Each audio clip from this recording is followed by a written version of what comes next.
So till now you have done everything from NCRT to RD Sharma maybe from section A to section D और formula Bible सब कुछ हमने इस channel पे भी complete करवाया है, ठीक है।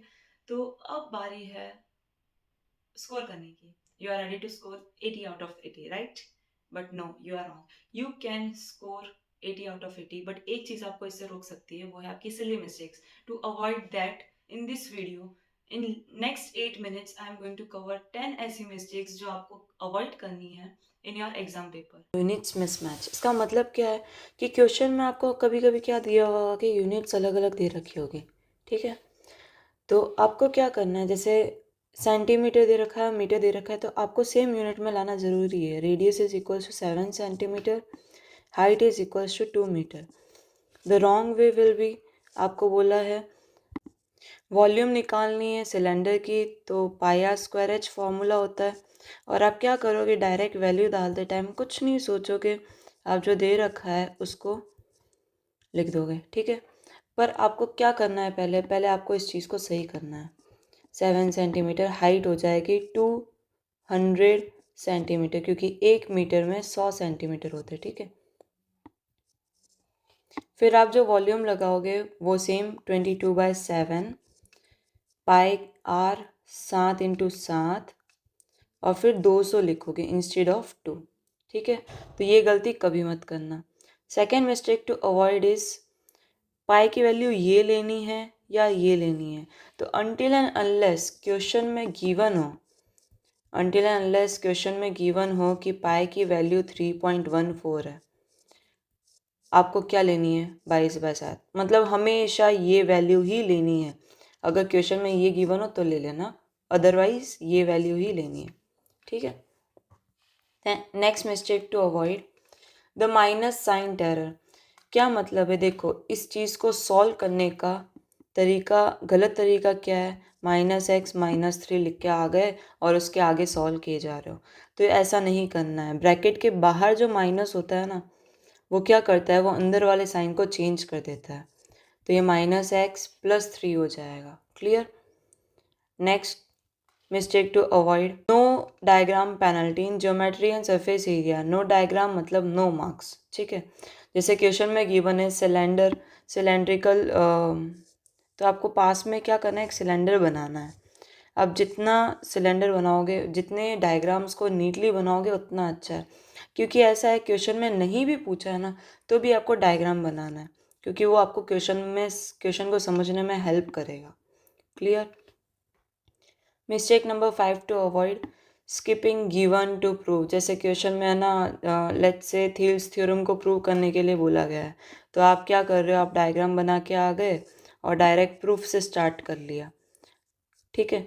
तो ये चीज़ आपको नहीं करनी है। आपको पहले गिवन लिखना है, फिर टू प्रूव लिखना है, और फिर कंस्ट्रक्शन है अगर तो वो लिखना है, और उसके बाद में आपको प्रूफ स्टार्ट करना है। इससे दो चीज़ें होगी, आपको भी क्लियर होगा कि गिवन क्या और आपको प्रूफ क्या करना है।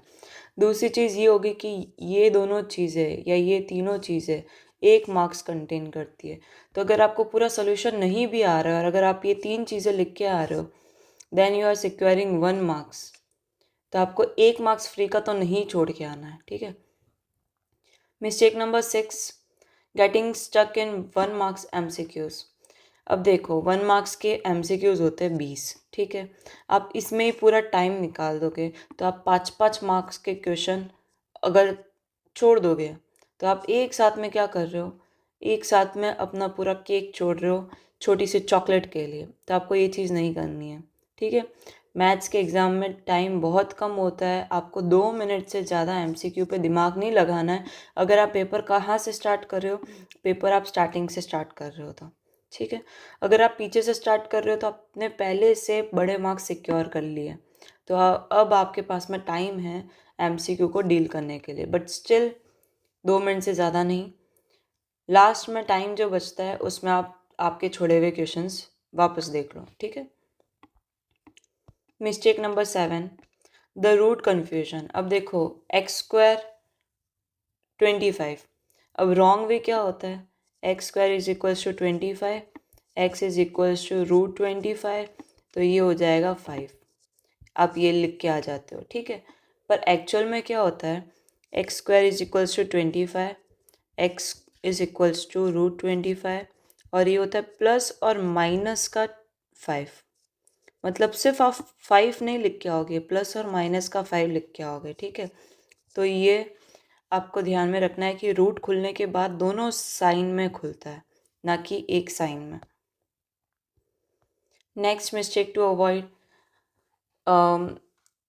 अरिथमेटिक प्रोग्रेशन में सब्स्टिट्यूशन ट्रैप। इसका मतलब क्या है कि आप कभी कभी क्या करोगे, वैल्यू n की लिख के आ जाओगे, ए एन की लिख के आ जाओगे जब आपको पूछी होगी n की वैल्यू लिखने के लिए। क्या मतलब है, जैसे ये एक ए पी है, विच टर्म इज़ 50। अब यहाँ क्वेश्चन में विच टर्म इज़ 50 बोला है, तो आप क्या करोगे, आप यहाँ पे लिख के आ रहे हो A N is equals to 50 और n इज़ इक्वल्स टू पता नहीं है, और बाकी इन्फॉर्मेशन लिख के सॉल्व कर लोगे।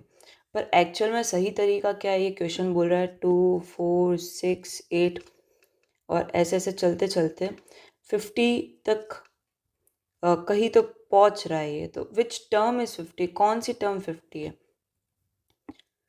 तो यहाँ पे सॉरी रॉन्ग वे, मैंने राइट बता दिया, ये पता नहीं है और ये आप 50 लिख के आ रहे हो। तो आपको क्या करना है, विच टर्म इज 50 का मतलब है कि कौन सी टर्म 50 है।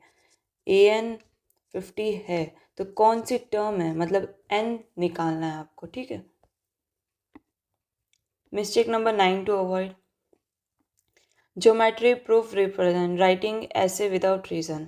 जैसे एग्जाम्पल के रूप में दो पैरेलल लाइंस है, बीच में एक ट्रांसवर्सल जा रही है और आपका ये बन रहा है, ठीक है।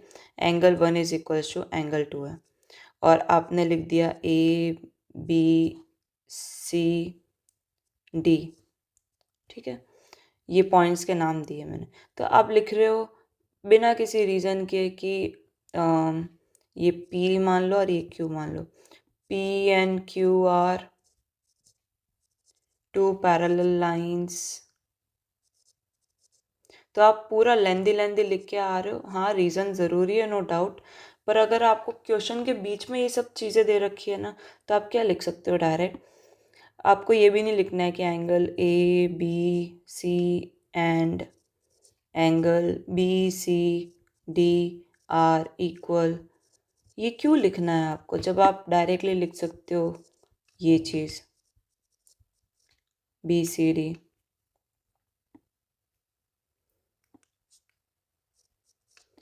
ये आप डायरेक्टली लिख सकते हो, तो आपको ये चीज़ क्यों लिखनी है, ठीक है। तो अननेसेसरी एसएसटी की तरह क्वेश्चन को बढ़ाना नहीं है, क्लियर।